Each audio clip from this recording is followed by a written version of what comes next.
Hello yes friends. Welcome to Panchajanya IAS. ఈరోజు మనం supreme court జడ్జిని ఎలా రిమూవ్ చేస్తారు అన్న విషయం తెలుసుకుందామండి. ఎందుకంటే మన కాన్స్టిట్యూషన్‌లో చాలా ఇండిపెండెంట్ బాడీస్‌కి సుప్రీం కోర్ట్ జడ్జి రిమూవల్ ప్రొసీజరే ఒక బెంచ్ మార్క్ పెట్టుకున్నామట. అంటే ఆ బాడీస్ అనేవి కాన్స్టిట్యూషనల్ బాడీస్ కానీ, ఇంకొకటి కానీ స్వతంత్రంగా పనిచేయాలి అంటే దానికంటే ఇండిపెండెన్స్ కావాలి. సో, ఆ ఇండిపెండెన్స్ ఎలా రావాలి? దానికి ఫ్రీ హ్యాండ్ ఎలా ఇవ్వాలి? తన వర్క్స్‌ని తను ఎలా నిష్పక్షపాతంగా, ఇంపార్షియల్‌గా చెయ్యాలి అన్నప్పుడు, ఆ బాడీకి కావాల్సినంత ఫ్రీ హ్యాండ్ ఇవ్వగలగాలి. సో, దాని మీద మిగతా వాటి పవర్స్‌ని తగ్గించాలనమాట. లైక్ లెజిస్లేటివ్ కానీ, ఎగ్జిక్యూటివ్ కానీ ఇలాంటివన్నీ. బట్ ఈ బాడీస్ కూడా ఎక్కడో ఒక దగ్గర తప్పు చేసే ప్రమాదం కూడా ఉంటుంది కదా! సో, దాని మీద అంటే ఈ సెపరేషన్ ఆఫ్ పవర్స్ ఉన్నప్పటికీ కూడా ఒకదాని మీద ఒకటి చెక్స్ అండ్ బ్యాలెన్స్ లాగుంటుంది. అందులో మెకానిజం గాని అంటే దాని యొక్క ఇండిపెండెంట్‌ని కాపాడుతూని, తన యొక్క ఇంటిగ్రిటీని కాపాడుతూని, ఒకవేళ అక్కడ ఏదైనా ఇష్యూ జరిగినప్పుడు ఎలా రిమూవ్ చేయాలి అని చెప్పి దానికి సంబంధించిన పద్ధతిని కూడా మన కాన్స్టిట్యూషనే చెప్పిందనమాట. అందువల్ల సుప్రీం కోర్ట్ జడ్జికి ఏదైతే మెథడ్ అడాప్ట్ చేసుకున్నారో అదే మెథడ్‌ని చాలా కాన్స్టిట్యూషనల్ బాడీస్ అథారిటీస్ రిమూవ్ చేయడానికి కూడా మనం యూజ్ చేసున్నాం. అందుకని చెప్పి మనం ఏంటంటే సుప్రీం కోర్ట్ జడ్జిని ఎలా రిమూవ్ చేస్తారు అన్నది ఫస్ట్ క్లారిటీగా తెలుసుకోవాలి. సో, దాన్ని బేస్ చేసుకొని అంటే ఫర్ ఎగ్జాంపుల్ ఇక్కడ చూడండి 124లో ఎవరు చెప్పున్నారు ఇది? సుప్రీం కోర్ట్ జడ్జిని ఎలా రిమూవ్ చేస్తారు? అంటే సుప్రీం కోర్ట్ జడ్జ్ అయినా సరే, సుప్రీం కోర్ట్ చీఫ్ జడ్జ్ అయినా సరే ఇద్దరు అందరూ ఒకటే అండి జడ్జెస్ అన్నప్పుడు. ఇక్కడ మీరు ఒక చిన్న కన్‌ఫ్యూజ్ అయ్యేదేంటంటే అడ్వొకేట్స్ వేరు, జడ్జెస్ వేరు. జడ్జెస్ అంటే ఎవరు? న్యాయమూర్తులు. అడ్వొకేట్స్ అంటే ఎవరు? న్యాయవాదులు. బట్ లా చేసిన వాళ్ళందరూ ఏమైతారు?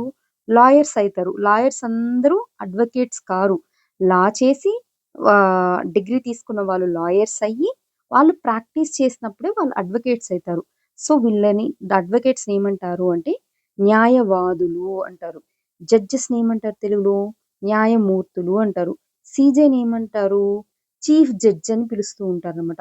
సో, చీఫ్ జడ్జికి పెద్ద ఏమంటారు క్వాలిఫికేషన్స్‌లో ఏం డిఫరెన్స్ లేవు. ఆ కొలీజియంలో ఎవరైతే సీనియర్ మోస్టో వాళ్ళని తీసుకుంటూ వస్తున్నారు. అదే చీఫ్ జడ్జ్ అనమాట. అటు హైకోర్ట్‌లో కానీ, ఇటు సుప్రీం కోర్ట్‌లో కానీ ఇదే మెథడ్ యూజ్ చేస్తాం. సో, రిమూవ్ చేసే ప్రొసీజర్ ఇద్దరికీ ఒకటే ఉంటుంది. అంటే ఇక్కడొకటి, అదేవిధంగా హైకోర్ట్ జడ్జిని కూడా చూడండి. ఎలా రిమూవ్ చేస్తారంట? సేమ్ సుప్రీం కోర్ట్ జడ్జిని ఎలా రిమూవ్ చేస్తున్నారో సేమ్ ప్రొసీజర్ అనమాట. అంటే ఇద్దరు. Next CAG comptroller and auditor general. ఇతన్ని కూడా ఎలా రిమూవ్ చేస్తారంట? ఆన్ ది గ్రౌండ్స్ ఎలా సుప్రీం కోర్ట్ జడ్జిని ఏ విధంగా అయితే రిమూవ్ చేస్తారో సేమ్ మేనర్ అంటే థర్డ్ పర్సన్ ఇతను. నెక్స్ట్ చూడండి ఎలక్షన్స్ టు పంచాయత్ అంటే స్టేట్ ఎలక్షన్ కమిషనర్ ఉంటారు కదా! ఆ స్టేట్ ఎలక్షన్ కమిషనర్. నేను మాట్లాడేది సీఈసీ కాదండి. చీఫ్ ఎలక్టోరల్ ఆఫీసర్ గురించి కాదు. స్టేట్ ఎలక్షన్ కమిషనర్ గురించి 5 ఇయర్స్ లోకల్ బాడీస్‌కి ఎలక్షన్స్ జరుపుకుంటారు కదా! ఆ సీఈసీ, ఎస్ఈసీ గురించి అన్నమాట. సో, అతని యొక్క ఇంటిగ్రిటీని కూడా కాపాడడం కాన్స్టిట్యూషన్ యొక్క ముఖ్య విధి. కాబట్టి ఆయన రిమూవ్ చేసేటప్పుడు కూడా same judge of high court అని ఇక్కడ మెన్షన్ చేశారు చూడండి.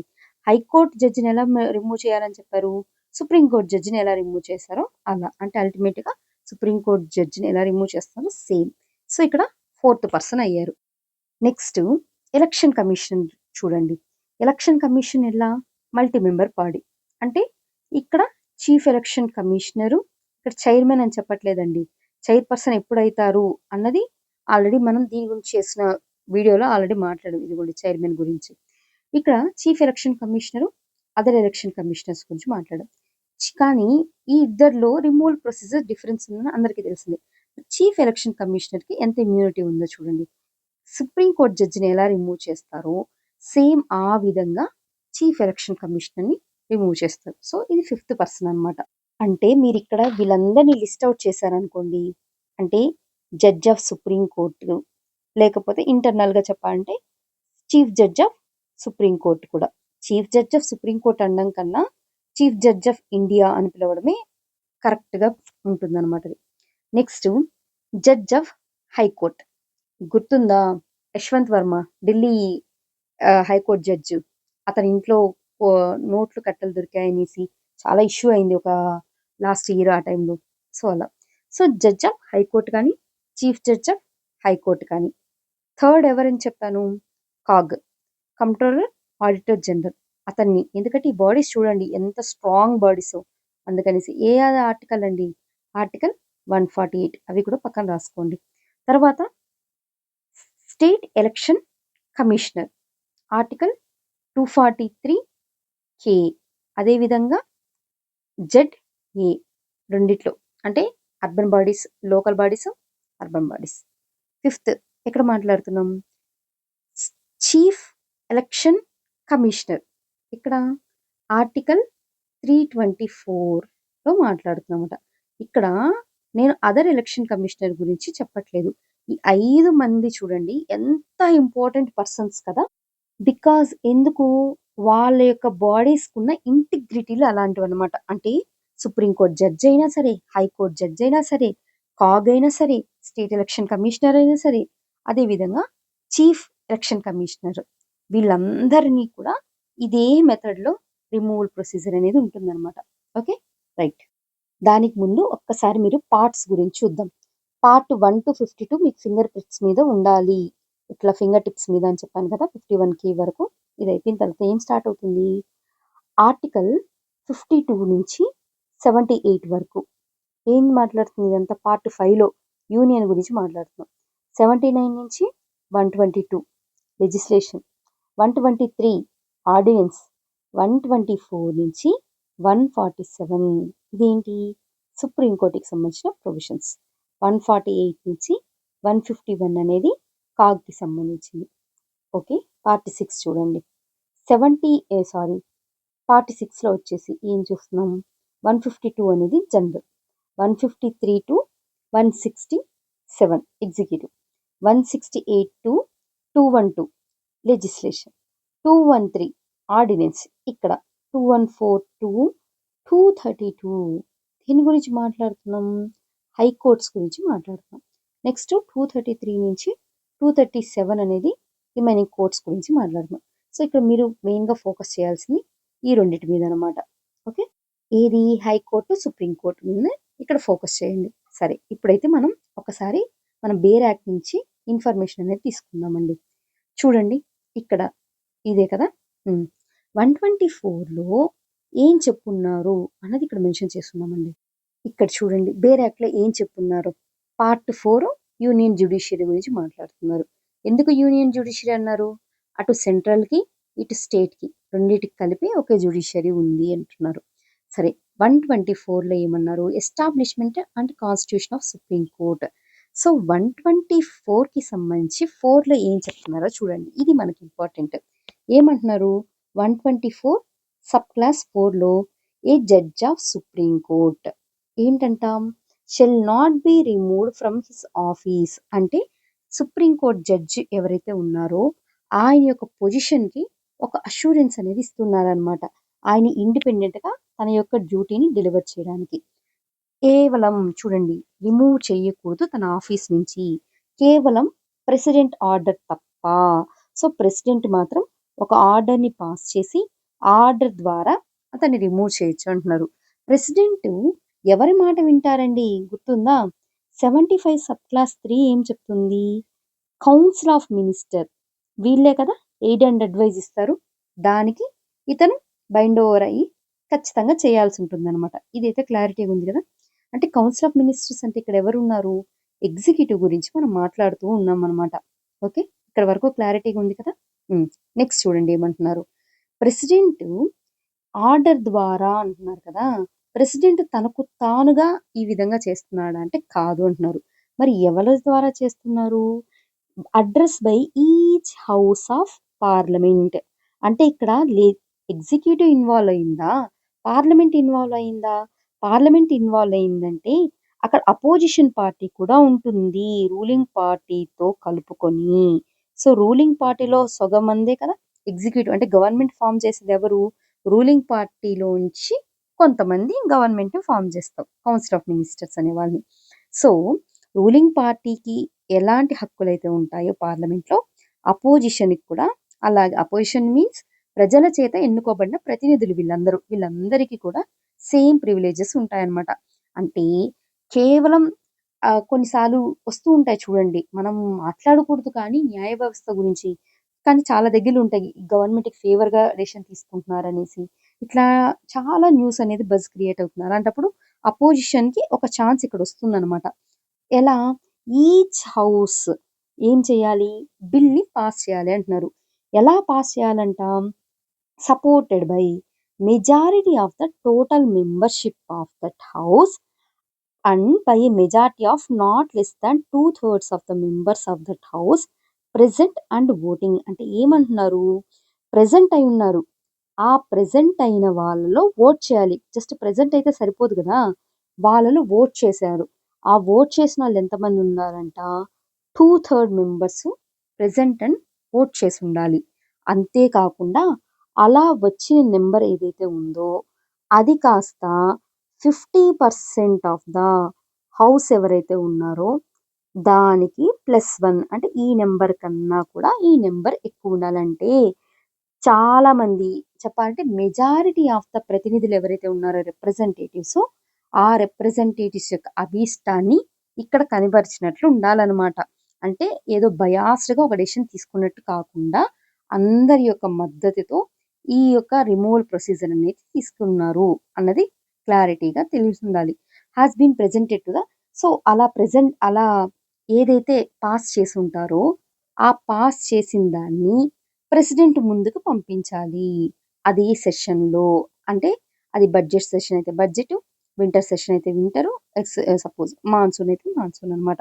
ఏంటి దాని యొక్క పేరు? ఫర్ సచ్ రిమూవల్ అంటే ఇది జడ్జిని రిమూవ్ చేసే ఒక ఆహ్, బిల్ కాదు. ఒక రిజల్యూషన్ అనమాట. ఎలాంటి గ్రౌండ్స్ మీద దీన్ని తీసుకొస్తారు అంటే ఈ గ్రౌండ్స్ ఇంపార్టెంట్. కేవలం 2 గ్రౌండ్స్. అదేంటి మిస్‌బిహేవ్ చేశారని ఇన్‌కెపాసిటీ. అంతే గదా! గ్రౌ జడ్జ్ అనే అతను ఏం జేస్తారు? ఒక చట్టము కరెక్ట్‌గా న్యాయబద్ధంగా ఉందా? లేదా? అని సమీక్షించి తన జడ్జిమెంట్‌ని డెలివర్ చేస్తారు. అదే ఆర్టికల్ 13(2) కింద జ్యుడిషియల్ రివ్యూ కింద వచ్చేసిందనమాట. కేవలం లెజిస్లేషన్‌కి సంబంధించిన విషయాలేనా? ఇంకేమి చూడరా? జడ్జ్ అంటే ఏం జేస్తారు? కేవలం శాసనాలే కాదు, పీనలైజేషన్ ఉంటుంది. పీనలైజేషన్‌తో పాటే కింద సబార్డినేట్ కోర్ట్స్‌ది ఉంటుంది. ఇంకా చాలా విషయాలు రోజు డైలీ అడ్మినిస్ట్రేటివ్ యాక్టివిటీస్ ఇవి కూడా ఉంటాయన్నమాట. అంటే అతనిచ్చే జడ్జిమెంట్‌కి సంబంధించి ఎలాంటి క్వెషన్స్ కానీ, ఎలాంటి విషయాల్ని డిస్కస్ చేయకూడదు. ఆ బార్ కూడా ఉందన్నమాట. ఆయన కోడ్‌కి సంబంధించి కానీ ఇలాంటివి ఏమి మాట్లాడకూడదు. కేవలం ఆ జడ్జిని కేవలం 2 రీజన్స్ ఒకటి మిస్‌బిహేవియర్ కానీ, ఇన్‌కెపాసిటీ కానీ ఈ 2 గ్రౌండ్స్ మీద మాత్రమే ఒక జడ్జిని రిమూవ్ చేసే ఒక ప్రొసీజర్ ఏదైతే ఉందో దాన్ని పార్లమెంట్ ముందుకి తీసుకురాగలరు. మీకు గుర్తుందా? జడ్జిని అపాయింట్ చేసేదెలా? Collegium system. అంటే ఏంటి? ఈ కొలీజియం సిస్టమ్ ఏం చేస్తది? ఇదిగోండి వీళ్ళు అపాయింట్ చేయాలి అని చెప్పేసి ట్రాన్స్‌ఫర్ అయినా సరే, అదే విధంగా అపాయింట్‌మెంట్ అయినా సరే, అదంతా కూడా లా మినిస్ట్రీకి పంపిస్తుందనమాట. లా మినిస్ట్రీ అంతా స్క్రూటినీ చేసుకొని ఏం చేస్తది? ప్రెసిడెంట్‌కి క్లియరెన్స్ ఇస్తుంది. చెప్పాలంటే ప్రెసిడెంటే డైరెక్ట్‌గా ఏంటి అంటే అపాయింట్ చేస్తారు. లేకపోతే ట్రాన్స్‌ఫర్ చేస్తారు. కొలీజియం సిస్టమ్ ఎవరినైతే రిఫర్ చేస్తదో వాళ్ళని అన్నది మనకు క్లారిటీ ఉంది కదా! ఇప్పుడు ప్రెసిడెంట్ ఇలా అపాయింట్ చేసినప్పటికీ కూడా అంటే ప్రెసిడెంట్ అపాయింట్ చేస్తున్నా అంటే ఏంటి? ఎగ్జిక్యూటివ్ గదా! ఇక్కడ ఇన్వాల్వ్ అయింది. కానీ రిమూవల్‌లో ఎవరు ఇన్వాల్వ్ అవుతున్నారు చూడండి? పార్లమెంట్ ఇన్వాల్వ్ అవుతుంది. అంటే ఇక్కడ ప్రతిపక్షానికి కూడా వాయిస్ అనేది ఉందన్నమాట. ఇక్కడ ఇచ్చిన ప్రతి లైను నేను అండర్‌లైన్ చేసిన ప్రతి లైన్ కూడా ఆల్రెడీ ఎంసీక్యూస్‌లో అడిగిన క్వెషన్స్ అనమాట. దీన్ని మీరు కొంచెం ఎలాబొరేటెడ్‌గా మాట్లాడుతూ ఒక సింపుల్ లాంగ్వేజ్‌లో రాసుకుంటే ఇంకొంచెం బావుంటుంది. సరే 124 సబ్ క్లాస్ 4 మాత్రమే చదివితే సరిపోతుందా? దాంతోనే మనకు సుప్రీం కోర్ట్ జడ్జిని ఎలా రిమూవ్ చేస్తారో తెలిసిపోతుందంటే కాదనమాట. ఎందుకు? రాజ్యాంగంలో 4లో 124 సబ్ క్లాస్ 4లో ఇలా చెప్పారు. కానీ ఇదే రాజ్యాంగం ఏం చెప్పిందంటే parliament May by law regulate the procedure for presentation of an address and for the investigation and proof of misbehaviour and incapacity of a judge under class 4. మీరు పైన ఏం చెప్పారు? మిస్‌బిహేవియరు, ఇన్‌కెపాసిటీ ఆ గ్రౌండ్స్ ఉంటే జడ్జిని రిమూవ్ చేసేయొచ్చు అని చెప్పారు. మరి ఆ జడ్జు మిస్‌బిహేవ్ చేశారని కానీ, లేకపోతే ఆయన ఇన్‌కెపాసిటీ ఉందని కానీ, ఎవరు దాన్ని అవును అని చెప్పాలి? అంటే ఆ జడ్జి గిల్టీ అని ఎవరు చెప్పగలగాలి? సో, దానికి సంబంధించిన ప్రూఫ్ అనేది ఎవరు దానికి అథెంటికేషను ఇవన్నిటికి ఒక ప్రొసీజర్ అంటూ ఉండాలి కదా! అందుకని పార్లమెంట్‌కి కూడా తెలుసనమాట. ఇదంటూ ఒక కాంప్లెక్స్ ప్రొసీజర్ అంటూ ఉంటుంది అని చెప్పి, ఆ ప్రొసీజర్‌ని ఇదిగోండి ఇలా చేస్తూ మీరు ప్రొసీజర్ అనేది ఎస్టాబ్లిష్ చేసి, ఒక లా కింద దాని ద్వారా జడ్జిని రిమూవ్ చేసుకోవచ్చు అని చెప్పి పార్లమెంట్‌కి అథారిటీ ఇచ్చిందనమాట ఈ రాజ్యాంగం. సో, ప్రొసీజర్‌కి సంబంధించి రాజ్యాంగంలో మెన్షన్ చేశారా అంటే మెన్షన్ చేయలేదు. ఈ ప్రొసీజర్‌ని ఎవరు చెప్తారు అంటే పార్లమెంట్ ఒక లా ద్వారా చెప్తుంది అని రాజ్యాంగం అక్కడ వదిలేసిందనమాట. అదే విధంగా ఒకసారి హైకోర్ట్ కూడా చూడండి. హైకోర్ట్‌లో కూడా 217 ఇదేంటి జడ్జెస్‌కి సంబంధించిన అపాయింట్‌మెంట్ కండిషన్స్ గురించి మాట్లాడుతుంది. ఈ 217లో 1లో గమనించండి. ఇక్కడ బి 217 1లో బి చెప్తుంది. ఏ judge may be removed from his ఇది 217 కదా! 217 1లో బి చెప్తుంది. ఏమని చెప్తుంది? జడ్జిని ఎలా రిమూవ్ చేస్తారంట హైకోర్ట్ జడ్జిని? ప్రెసిడెంట్ రిమూవ్ చేస్తాడు. హైకోర్ట్ జడ్జిన అంటే స్టేట్ లెవెల్‌లో ఉన్న కోర్ట్. కానీ దాన్ని రిమూవ్ చేసే ఎవరు? ఆ జడ్జినంటే ప్రెసిడెంట్ రిమూవ్ చేస్తారు. ఏ విధంగా రిమూవ్ చేస్తాడు? ఆయన ఓన్‌గానా? లేకపోతే కొలీజియం ఏమైనా చెప్తేనా? కాదు. ఎలా? 124 సబ్ క్లాస్ 4లో ఏదైతే రిమూవల్ ప్రొసీజర్ చెప్పారో మీరు సుప్రీం కోర్ట్ జడ్జికి, అదే విధంగా ఇక్కడ హైకోర్ట్ జడ్జిని గూడా రిమూవ్ చేస్తారు అని చెప్పడం జరిగిందనమాట. సో, ఇక్కడ చూడండి 124 సబ్ క్లాస్ 4ని మనం డీటెయిల్డ్‌గా ఒకసారి రాసుకొని వెళ్దాము. ఏమంటున్నారు? ఒక జడ్జిని రిమూవ్ చేసే అధికారం ఎవరికుందని చెప్తున్నారు?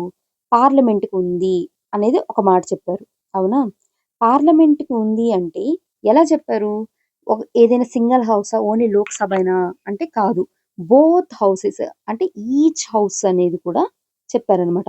ఈచ్ హౌస్ కూడా ఏ యొక్క మెజారిటీతో పాస్ చేయాలంట ఈ రిమూవల్ సంబంధించిన ఆహ్, స రిజల్యూషన్‌ని అని గాని గమనిస్తే 2/3 ప్రెజెంట్ ప్లస్ ఓటింగ్‌తో అది కూడా ఏంటి మెజారిటీ అంటే 50% ఆఫ్ ద హౌస్ ఏదైతే ఉందో ఆ హౌస్ +1 ఈ యొక్క మెజారిటీ ఉండాలి అని చెప్తున్నారు. సో, దీన్ని ఇక్కడ ఎక్కడైనా కానీ వీళ్ళు ఇంపీచ్‌మెంట్ అని చెప్పారా అండి? ఇంపీచ్‌మెంట్ అనేది కేవలం మనకు ప్రెసిడెంట్ దగ్గర మాత్రమే ఉంది. ఇంక ఎక్కడా లేదు. కానీ ఊరికే అలా ఇంపీచ్‌మెంట్ అనేసి ఇట్లా ప్రెస్ వాళ్ళు కానీ, టీవీ కానీ ఇలా మాట్లాడడం వల్ల అయిపోతుంది కానీ ఇది ఇంపీచ్‌మెంట్ కిందకి రాదు. ఇది రిమూవల్ అవుతుందనమాట. ఓకే. ఇదొక క్లారిటీ. ఓకేనా? హ్మ్. ఏం గ్రౌండ్స్ మీద ఈ యొక్క జడ్జిని మనం రిమూవ్ చేయగలము? 2 గ్రౌండ్స్. ఒకటేంటి ఇన్‌కెపాసిటీ. సెకండ్ థింగ్ ఏంటి అంటే మిస్‌బిహేవియర్. సో, ఈ 2 కండిషన్‌ల ద్వారా మాత్రమే జడ్జిని రిమూవ్ చేయగలము. ఇదంతా ఎక్కడ చెప్పారు? రాజ్యాంగంలో 124 సబ్ క్లాస్ 4లో చెప్పారనమాట. బట్ దీనికి సంబంధించిన ప్రొసీజర్ ఎలా ఉండాలి అనేది ఏమన్నా చెప్పారా అంటే లేదు. దాన్ని ఎవరికి వదిలేసారంటే పార్లమెంట్‌కే. పార్లమెంట్ ఒక చట్టం ద్వారా దీనికి సంబంధించిన ప్రొసీజర్‌ని తీసుకురావచ్చు అని చెప్పి రాజ్యాంగం పార్లమెంట్ చేతిలో అధికారాన్ని ఉంచిందనమాట. ఓకే. సో, దానికి అనుగుణంగానే పార్లమెంట్ ఏం చేసిందంటే జడ్జెస్ ఎంక్వైరీ యాక్ట్ ఎప్పుడు 1968 అనే దాన్ని తీసుకొచ్చిందనమాట.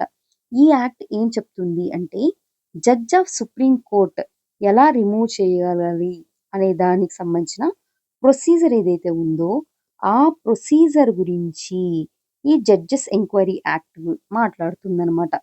ఇది ఇక్కడ ఇంపీచ్‌మెంట్ కాదండి. ఈ పదాలు కాదు. ఓకే. సరే. ఇక్కడ ఇది ఆల్రెడీ మీకు తెలిసిందే. ఏ గ్రౌండ్స్ మీద ఈ క్వెషన్ ఆల్రెడీ అడిగున్నారనమాట. అదే విధంగా however the constitution of India ఇక్కడ గమనించండి. ఇక్కడ మిస్‌బిహేవియర్, ఇన్‌కెపాసిటీ అన్నింది. కానీ కాన్స్టిట్యూషన్ ఎక్కడైనా గానీ మిస్‌బిహేవియర్ అంటే ఇదండి, ఇన్‌కెపాసిటీ అంటే ఇదండి అని ఏమన్నా డిఫైన్ చేసిందా అంటే డిఫైన్ చెయ్యలేదు. ఈ విషయం క్లారిటీగా గుర్తుండాలన్నమాట. Or provide any details of what constituents incapacity are proved. So, define చేయలేదు. దానికి సంబంధించి ఎలాంటి డీటెయిల్స్ కూడా ఇవ్వను లేదు అనే విషయం మీకు గుర్తుండాలి. సరే. ఇప్పుడు జడ్జెస్ ఎంక్వైరీ యాక్ట్ చూడండి. జడ్జెస్ ఎంక్వైరీ యాక్ట్‌లో ఏం చెప్పారంటే, లోక్‌సభలో ఎక్కువ మంది ఉంటారు కదా! సో, అందుకని లోక్‌సభ అయితే 100 మెంబర్సు. అదేవిధంగా రాజ్యసభ అయిందనుకోండి 50 మెంబర్స్ అనేవాళ్ళు ఈ రిమూవల్ మోషన్ ఏదైతే ఉందో చూసారా? ఇక్కడ ఇంపీచ్‌మెంట్ అంటున్నామా? లేదు. Removal motion.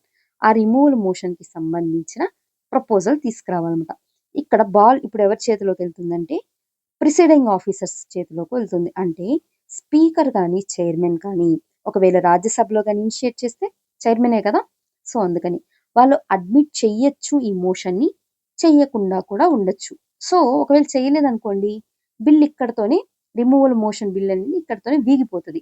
ఒకవేళ వాళ్ళు కూడా మోషన్‌ని అడ్మిట్ చేశారే అనుకోండి.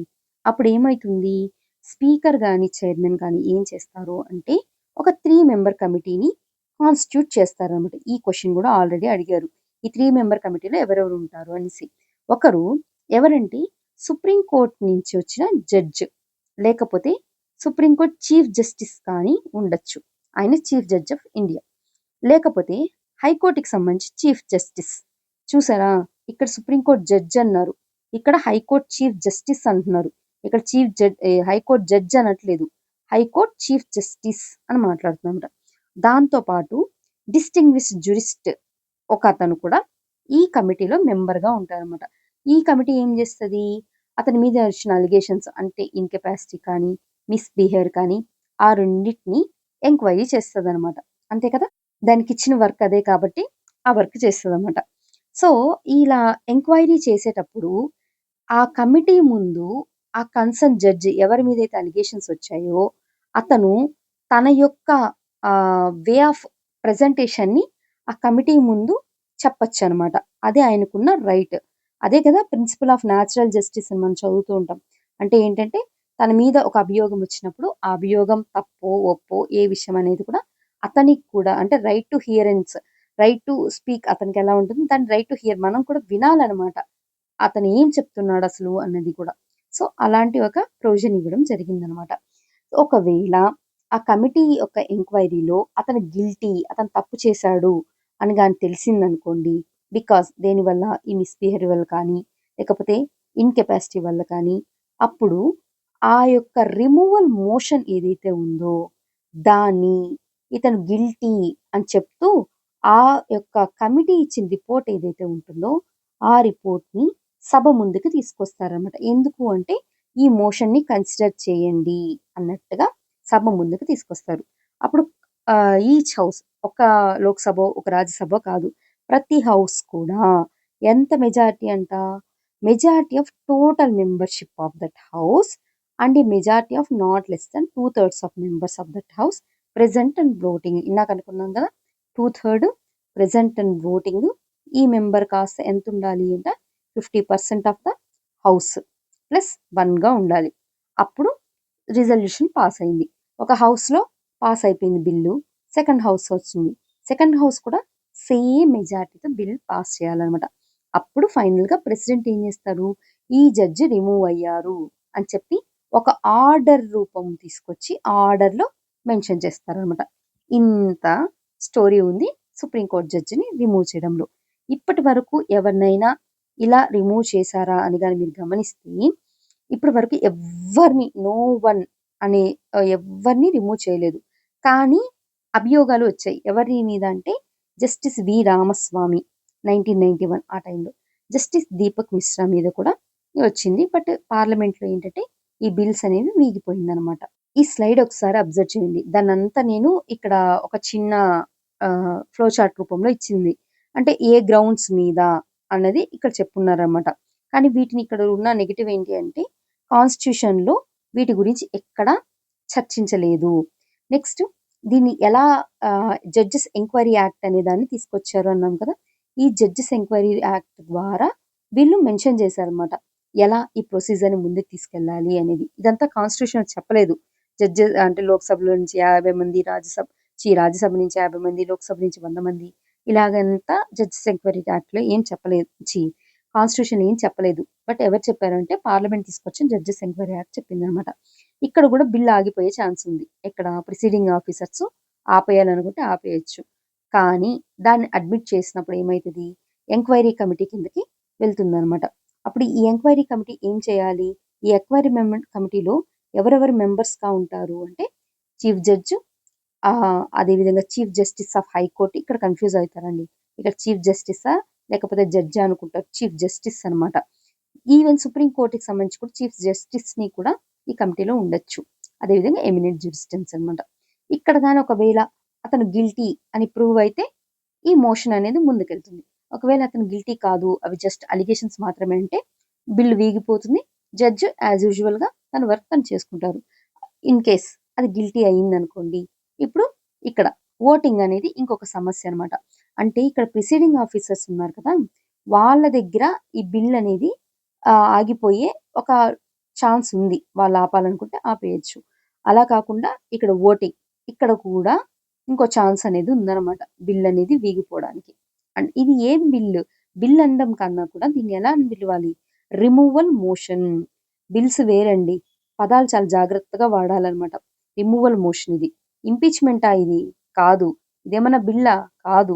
ఇదొక రిమూవల్ మోషన్. తర్వాత ఈ 2 కూడా ఈచ్ హౌస్ ఇలాగే ఇదే మెజారిటీతో పాస్ చేయాలి. పాస్ చేసినప్పుడు ప్రెసిడెంట్ ఏం చేస్తారు? ఒక ఆర్డర్ ద్వారా ఆ కన్సర్న్ జడ్జిని రిమూవ్ చేస్తారు. ఇంతే సింపుల్. ఇది మొత్తం ఒక్కసారి మీరు గుర్తుపెట్టుకుంటే 1కి 2 సార్లు మీరుగా ఓన్‌గా ప్రాక్టీస్ చేస్తే ఇదంతా క్లారిటీ గుర్తుందనమాట. సో, ఇదే మెథడ్‌లో ఎవరెవరిని రిమూవ్ చేస్తామండి? హైకోర్ట్‌కి సంబంధించి హైకోర్టు జడ్జిని, అదేవిధంగా హైకోర్ట్ చీఫ్ జస్టిస్‌ని కూడా ఇలాగే రిమూవ్ చేయొచ్చు. సుప్రీంకోర్టు జడ్జిని, సుప్రీంకోర్టు అంటే CJI, supreme court justice of India, high court chief justice of ఇండియాని ఇలాగే రిమూవ్ చేయొచ్చు. అలాగే computer auditor general, next state election కమిషనర్‌ని ఈ విధంగానే, నెక్స్ట్ చీఫ్ ఎలక్షన్ కమిషనర్‌ని కూడా ఈ విధంగానే రిమూవ్ చేస్తాము. ఎందుకు అంటే ఈ బాడీస్ యొక్క ఇండిపెండెన్స్ అనేది ఈ యొక్క డెమోక్రటిక్ గవర్నెన్స్‌కి చాలా చాలా ఇంపార్టెంట్ కాబట్టి ఈ బాడీస్‌కి ఇండిపెండెన్స్ ఇస్తూనే వీళ్ళ యొక్క రిమూవల్‌కి సంబంధించి ఇలాంటి ప్రొసీజర్ ఒకదాన్ని పార్లమెంట్ తీసుకొచ్చింది. ప్రొసీజర్ అనడం కరెక్ట్ కాదండి. ఎందుకంటే ప్రొసీజర్ అనేది దేని ద్వారా వచ్చింది? జడ్జెస్ ఎంక్వైరీ యాక్ట్ ద్వారా వచ్చింది. ఇక్కడ కాన్స్టిట్యూషన్ ఏం చెప్పింది? ప్రొసీజర్ చెప్పిందా? కాదు. ప్రొసీజర్ తీసుకొచ్చింది ఎవరు? పార్లమెంటు ఒక చట్టం ద్వారా ప్రొసీజర్‌ని తీసుకొచ్చింది. మరి కాన్స్టిట్యూషన్ ఏం చెప్పింది?